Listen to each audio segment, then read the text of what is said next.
Thank you. So first of all, I want to say I hope that did not happen to any of you guys last night, and I hope it doesn't happen to you tomorrow morning. Don't lie, we have all been there where you want to put something outside the door and you're like, should I, shouldn't I? Yeah, maybe you shouldn't. Second of all, I want to say thank you so much for having me here today. I am really excited to get to talk to you guys about millennials, a topic that I think is super interesting and important. As Todd and Dave said, I am the general manager for Hotels.com North America, and the title of the presentation today is New Kids on the Block. So some of you guys might be wondering what the new kids on the block have to do with millennials. So I think the next slide will clarify it for you, so I'll just go ahead and show you. Step by step, ooh baby, gonna get to you, girl. So I think it's perfectly clear, right? No, probably not. I see some of you guys looking at each other like I'm crazy. I am not. Today, of course, we're talking about millennials, as Dave introduced, and how they will be changing the shape of travel over the next 5 to 10 years. But most importantly, what you guys can be doing right now to get ready to prepare for these new kids on the block. That makes sense now. And that song will be in your head all day, so you're welcome. So let's start with a definition. I think Dave already clarified this. Who are millennials? They were born 1980 to 1996. They're 18 to 34 years old right now. They represent 32% of all US travelers and 20% of all travelers globally. They are the fastest growing age segment in travel. They have $430 billion in discretionary, non-essential spending, and they represent 50% of business travel by 2020. They're currently 1/3. And as Dave said, they're the most ethnically and racially diverse, the wealthiest, and the most well-educated generation that we've ever seen. So why does all this matter? I'll get to that. Millennials engage with brands differently. They engage far more personally and emotionally than any other generation ever has. They're 3 times more likely to demonstrate strong brand loyalty than any other generation. I think this one's interesting. 43% of millennials agree that brands say something about who I am. So the brands that millennials use actually say something about who they are. Think about what that means, right? They value status, luxury, adventure, excitement, and travel more than any other generation. 81% of millennials value speed and convenience over friendly service and face-to-face contact, which is really different than I think what most of us have been used to in the past, right? And as you guys probably know, they're much more likely to broadcast negative experiences, especially via social networks, than positive ones. So they really engage with brands differently than any other generation. I think this is probably one of the most important slides I'm going to show, and it's really about what millennials expect from brands and how it varies from what baby boomers expect. So millennials expect a two-way mutual relationship with a brand, and the Boston Consulting Group calls this the reciprocity principle. So what this slide is showing is basically what's important to millennials when choosing a brand to engage with versus what's important to boomers. So on the left, you can see millennials. In the green, highlighted is what's most important to millennials for brands. Being available 24/7, think mobile, Twitter, Facebook, brands who support causes, and brands that have personality. Compare that with boomers. What do they find important? Also shaded in green. Brands that have a long history, a heritage. They've been around for a long time. Brands who can help resolve conflicts sufficiently. Now, if you look at what's shaded in the peach, that's actually what each generation find least important. And what's interesting is it's exactly the opposite. Millennials don't care about history, heritage, and existence nearly as much as baby boomers do. On the flip side, baby boomers don't care if brands have a personality, right? They want a brand that's been around that they can trust. So I think this really shows how different these two segments of the population are, and why you might want to consider doing something differently to attract millennials versus baby boomers. By 2020, millennials will make up 50% of all people traveling in the world. And by 2025, they will be the majority of travelers in the world. If you're not thinking about what your strategy should be for millennials different from what you're doing today, I really believe that you could miss out. All right, so what can you do? Deliberately cultivate brand authenticity. Think about that for a minute, because it kind of sounds like an oxymoron. How can you be deliberately authentic? It doesn't really make sense. Authenticity is authentic. I'm going to talk in a few minutes about something we've done at Hotels.com that I think starts to get into this area. We didn't do it to try to be authentic, but I'll tell you about that in a minute. But remember, millennials say that brands they use say something about who they are. They're looking for brands that they can connect with, for brands that stand for something. Connect with traits and affiliations that millennials want to project about themselves. Structure your marketing activities for reciprocity. Remember, millennials expect a two-way relationship with you. According to TripAdvisor, hotels where management responds to guest reviews are 21% more likely to get booking inquiries over hotels where management doesn't respond. Hotels where management responds to over 50% of guest reviews are 25% more likely to get booking inquiries than other hotels. So clearly these things are important and they're not hard to do. Reach millennials wherever they are. Remember, they expect you to be available 24/7. That means mobile, that means Twitter, that means Facebook. I think you guys probably know that really well. All right, so one thing I didn't say at the beginning is there are 2 activities today in the presentation, but good for you guys because there is a prize for each one. So I'll show you this video to tell you what the prize is, and then I'll tell you what the activity is. This holiday season, give the gift of a Hotels.com gift card.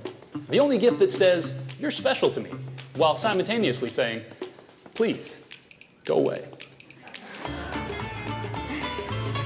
So we launched gift cards at Hotels.com in December. Obviously, that was a holiday advertisement. So there's 2 activities today, and for each one, I'll be giving out a $100 Hotels.com gift card. It's very easy. So the first one's going to require your phone. I can already see that some of you are looking at your phones right now, so you're in good shape. So we all know that millennials love to use their smartphones, and they can type scarily fast on them. So the first activity is about typing. So whoever can send the following email as quickly as possible and as accurately as possible, so the first person who gets it in will win the $100 gift card, and I'll announce who that is at the end. So here goes. It has to include the subject line and the message. Go ahead.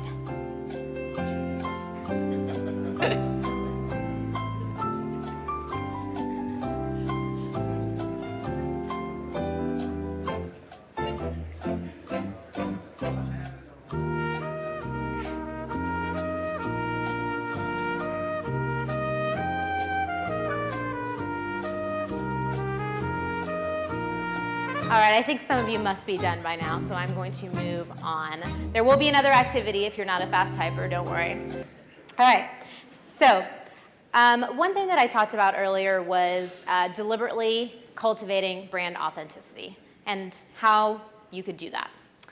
So last year, one of our marketing agencies that we work with came to us with a fact. And that fact was that America was the only developed nation in the world to not offer guaranteed paid vacation to its workers. And I thought, well, there's no way that can be true. We can't possibly be that far behind. I mean, I know everyone makes fun of the fact that Americans don't take a lot of vacation, but surely that couldn't be the case, that we were the only ones. And we did some research and we found out that it is in fact true. America is the only developed nation in the world that doesn't offer guaranteed paid vacation. So we looked further into it about what does that really mean? I mean, does that matter? Are people still taking vacation? And what we found out is that as a result, 1 in every 4 working Americans, that's 28 million working Americans, get 0 days off per year. That's 0 days to spend with family and friends, 0 days to go skiing, to connect with the world. And we thought that was kind of crazy. If you think about, your company and your culture, I'm sure you guys have values that are important to you guys, right? And one thing that is really important to Hotels.com is travel and what that means to people, whether that's connecting, again, with family or connecting with the world. So we had a lot of debates about, what do we do about this? Do we do anything? There was definitely 2 sides of it because there's plenty of people that would say, well, government shouldn't be mandating paid vacation. Why would we do that? That could hurt businesses. On the flip side, you say, well, every other nation in the world does it, and there are some clear benefits to guaranteeing paid vacation. So ultimately, we decided we wanted to do something about it. Being a brand in the public eye, we felt like we had a platform to try and change this. So we launched a project last summer called the Vacation Equality Project. And the idea was really twofold. One, raise awareness about this inequality. We did some research and found that Americans were just not aware of the fact that they were the only ones that didn't have this. And two, try to drive change. So I'm going to show you guys a video that we created to support this cause. The goal was really to create a video that could be shared via Facebook and Twitter and email, that the press would pick up, that would hopefully go viral and help us to both gain knowledge of what was happening and to drive change. So this video was actually created with real sandcastles. You'll see why that's important in a minute, but I will show the video. Thank you. Thank you. Thank you. That's awesome. Glad you guys are supportive.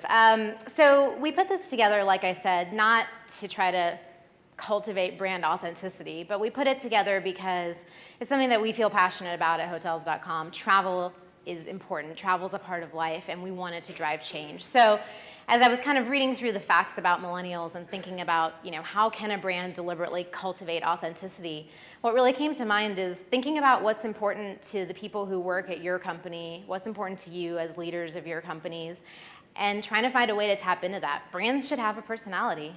They're not just inanimate things, they're made up of people. And I think that's something that millennials really connect to. All right, millennials also buy travel differently. 31% of all their spend is in deals versus 26% of other generations. They're twice as likely to read reviews while shopping. In fact, 38% of millennials say they would not make a purchase without reading some type of user-generated content, whether that's reviews or photos.